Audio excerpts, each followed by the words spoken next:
Hello guys, a very good morning to all of you. अब तक की class में हम लोग रीड कर चुके हैं इंटेलिजेंस क्या होती है, इसका मीनिंग क्या है, इसकी कैरेक्टरिस्टिक्स क्या हैं। इसी के साथ साथ हमने मेंटल आईक्यू के कंसेप्ट को भी क्लियर कर लिया है। और साथ ही मैंने आपको लास्ट वीडियो में बताया था कि इंटेलिजेंस को मेज़र करने के लिए हम कौन कौन से टेस्ट का यूज़ करते हैं। और अब जो हमारा टॉपिक आता है that is theories of intelligence.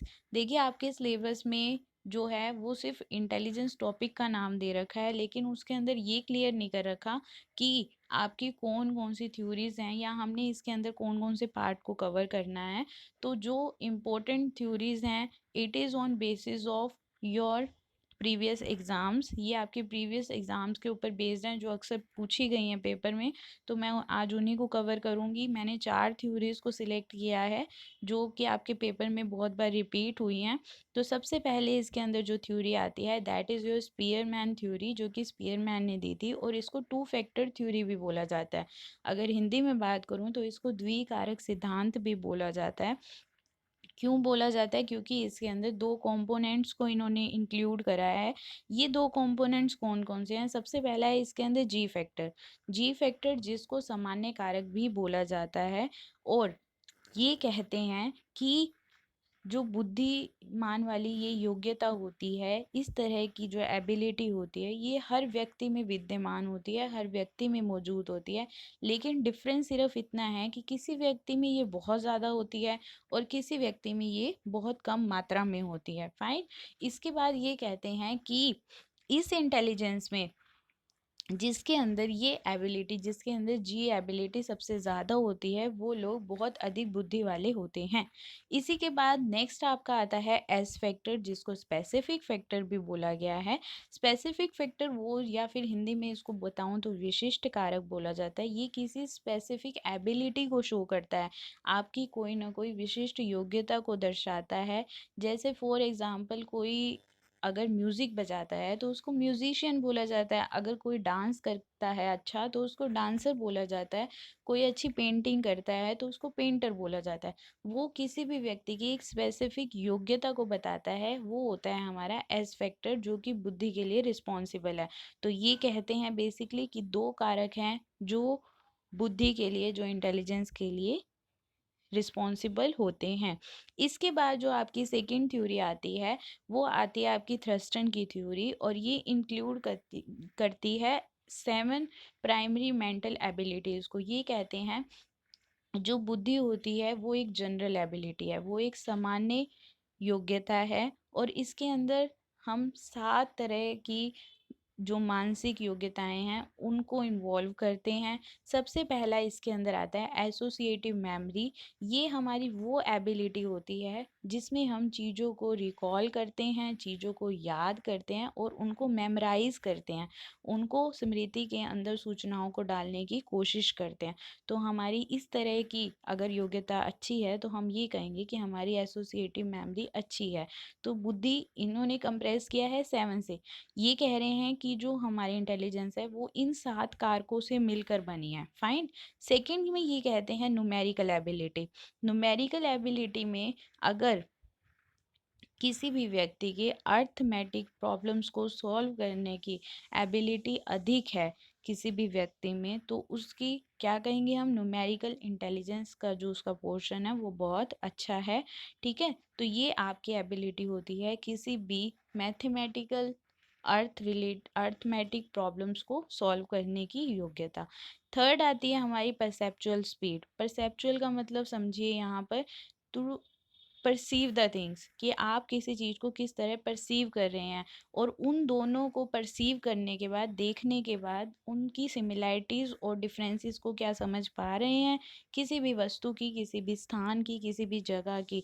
That is your perceptual speed. Next अब इसके अंदर आता है हमारा रीजनिंग एबिलिटी। रीजनिंग एबिलिटी होती है तर्क क्षमता आपकी कैसी है। इंटेलिजेंस का ये एक बहुत इम्पोर्टेंट पार्ट है जिसके अंदर हम किसी भी चीज़ को वैसे नहीं मान लेते जैसे हमारे आगे प्रेजेंट किया गया है, विदाउट एनी एविडेंस। ठीक है, तो हमारी ये योग्यता कैसी है। इसके बाद आता है आपका special visualisation. This is the ability to visualise relationship. आप जो संबंध हैं उसके लिए आपका नज़रिया कैसा है। नेक्स्ट आता है हमारी वर्बल कॉम्प्रिहेंशन। ये योग्यता जो है वो वर्ड से संबंधित है। शब्दों को एक्सप्लेन करना, शब्दों को समझना, आपकी जो वर्बल कम्युनिकेशंस हैं वो कैसे हैं, बोलने की जो आपकी एबिलिटी है वो कैसी है। इंटेलिजेंस के अंदर ये भी कंप्लीट होती है, इंटेलिजेंस इसके बिना कंप्लीट नहीं हो सकती। नेक्स्ट इसके अंदर आता है वर्ड फ्लुएंसी। वर्ड का मतलब यहाँ पे आप देखो, इसके नाम से ही क्लियर हो रही हैं चीज़ें। वर्ड के अंदर चीज़ें आएंगी, the ability to produce word rapidly. आप वर्ड्स को कितनी जल्दी से फ्रिक्वेंटली या रैपिडली, जल्दी तेज गति से बोल पाते हैं, आपकी वो जो योग्यता है वो भी इंटेलिजेंस के अंदर आती है। नेक्स्ट अब आपका आता है मल्टीपल इंटेलिजेंस थ्योरी, जो कि गार्डनर ने दी थी।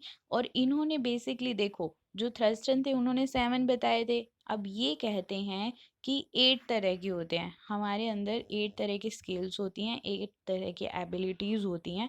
सबसे पहला इसके अंदर आता है बॉडीली काइनेस्थेटिक इंटेलिजेंस। ये वो होती है जिसके अंदर आप अपनी बॉडी की मूवमेंट कर पाते हैं, आप किसी भी चीज़ को सीख पाते हैं। फॉर एग्जांपल साइकिलिंग करने के लिए हमें दोनों पैरों को मूव करना पड़ता है, और टाइपिंग करने के लिए फिंगर्स को चलाना पड़ता है। तो सेम उसी तरह से कि बॉडी की कौन सी मूवमेंट से आप क्या कर पा रहे हैं, आपकी वो जो योग्यता है वो इंटेलिजेंस के अंदर आती है। तो सबसे पहले हमारी होगी बॉडीली काइनेस्थेटिक इंटेलिजेंस। सेकंड आती है हमारी इंटरपर्सनल इंटेलिजेंस। देखिए, एक होता है इंटरपर्सनल और एक होता है intrapersonal. Interpersonal is related to your social relationships. आपके दूसरे लोगों के साथ किस तरह की इच्छाएं हैं, आप उनको कैसे रिस्पोंड करते हो, आपके दूसरों के साथ संबंध कैसे हैं। तो इस योग्यता को बोला जाता है इंटरपर्सनल इंटेलिजेंस। इसी के साथ साथ आपकी जो दूसरी थर्ड आती है आपकी, दैट इज इंट्रापर्सनल। अभी मैं बात कर ही रही थी। Intrapersonal is related to your self ability, मतलब आपका अपने लिए किस तरह की सोच है, आपकी थिंकिंग क्या है, आपके अपने वैल्यूज़ और बिलीव्स क्या हैं। That is related to your inner feelings, आपकी अपने स्वयं को लेकर कैसी आंतरिक इच्छाएं हैं। ठीक है। Interpersonal is related to others, दूसरों के साथ कैसे हैं। और intrapersonal is related to self, अपने साथ कैसे हैं। नेक्स्ट इसके अंदर आता है लॉजिकल मैथमेटिकल। सेम उसी तरह से जैसे थ्रस्टन ने अपना पॉइंट बताया था, इन्होंने बताया लॉजिकल मैथमेटिकल, मतलब चीज़ों को एब्स्ट्रैक्ट रूप में सोचना, समझना, लॉजिकली उन चीज़ों के बारे में जानने की कोशिश करना। नेक्स्ट होता है इन्होंने जो सबसे अलग बताया है, that is musical intelligence. Musical intelligence ये होती है, ये कहते हैं कि आप क्या म्यूज़िक को समझ पा रहे हैं, आपके अंदर वो एबिलिटी है कि आप उसकी पिच को समझ पा रहे हैं, क्या जो साउंड प्रोड्यूस हो रही है उसके अंदर जो अलग अलग से राइम्स बन रही हैं, रिदम बन रही है, क्या हम उसकी गति को समझ पा रहे हैं। तो व्यक्तियों के अंदर ये इंटेलिजेंस भी मैटर करती है। अगर मैं बात करूँ स्पेसिफिक इंटेलिजेंस की, तो स्पेसिफिक इज़ रिलेटेड, अगर कोई म्यूजिशियन है तो हम ये कह सकते हैं कि उसको म्यूज़िक, उसके अंदर म्यूज़िकल इंटेलिजेंस ज़्यादा है। फाइन। नेक्स्ट अब हमारा इसी के अंदर आता है वर्बल लिंग्विस्टिक। वर्बल के अंदर आ जाएगी, that is related to your languages, meaning, sound, आप किस तरह से वर्ड्स को आगे पहुंचाते हैं, किस तरह से आपकी वर्बल फ्लुएंसी है बोलने की वर्ड्स को। फाइन। नेक्स्ट हमारा आता है विजुअल स्पेशल इंटेलिजेंस। इसके अंदर इंक्लूड होती हैं आप चीज़ों के बारे में किस तरह अपने माइंड में एक पिक्चर बना लेते हैं। जब मैं आपको एप्पल बोल रही हूँ तो क्या एप्पल की इमेज आपके माइंड में बन रही है। दैट इज़ कि क्या देखने के बाद, किसी भी वस्तु को देखने के बाद आपके माइंड में वो एक इमेज बन जाती है। कुछ लोगों की ये जो पावर है ये बहुत ही अच्छी होती है, उनको एक बार दिखा दिया जाए वो लाइफ टाइम उन, कभी भी आप उनसे पूछेंगे, they give you answers. Next और लास्ट थ्योरी हमारी है, that is triarchic theory of intelligence. ये जो थी ये स्टैनबर्ग ने दी थी। देखिए, ये जो क्वेश्चंस हैं ये आपके एस्टेट के एग्जाम्स में भी आते हैं, तो ये वहाँ पे भी आपकी हेल्प करेंगे, इसको अच्छे से पढ़ लेना। ये जो है ये स्टैनबर्ग ने थ्योरी दी थी, और इन्होंने क्या कहा था, इन्होंने कहा था कि जो इंटेलिजेंस होती है ये हमें किसी भी एनवायरनमेंट में रियल वर्ल्ड को समझने में और किसी भी व्यक्ति को जीवन को स्पेंड करने में हेल्प करती है। और बेसिकली इन्होंने 3 तरह की चीज़ों को 3 तरह के इंटेलिजेंस को इसके अंदर इंक्लूड किया है। सबसे पहले आता है एनालिटिकल इंटेलिजेंस। इसके अंदर आता है किसी भी इंफॉर्मेशन को, किसी भी प्रॉब्लम्स को इवैल्यूएट करके, उसका विश्लेषण करके चीज़ों को समझना। नेक्स्ट के अंदर ये कहते हैं, जो हमारी सेकंड एबिलिटी आती है इंटेलिजेंस की, आती है इसके अंदर, दैट इज़ क्रिएटिव इंटेलिजेंस। ये होती है कि नए नए आइडियाज़ को, देखिए हम में से बड़े सारे स्टूडेंट्स होते हैं जो नई नई चीज़ों से खुद को प्रेजेंट करते हैं। अलग अलग से हम लोग किसी भी चीज़ को वेस्ट मटेरियल समझ के छोड़ देते हैं, लेकिन वो लोग उसी वेस्ट मटेरियल का बहुत ही अच्छा यूज़फुल कुछ ना कुछ प्रोडक्ट निकालते हैं। तो सेम उसी तरह से उनके अंदर जो है वो क्रिएटिविटी अधिक होती है, नए नए आइडियाज़ को बाहर लेके आना। And the last point is practical intelligence. Practical intelligence के अंदर आएगी ability to adapt to a changing environment. खुद को वैसे ही एनवायरनमेंट में एडजस्ट कर लेना।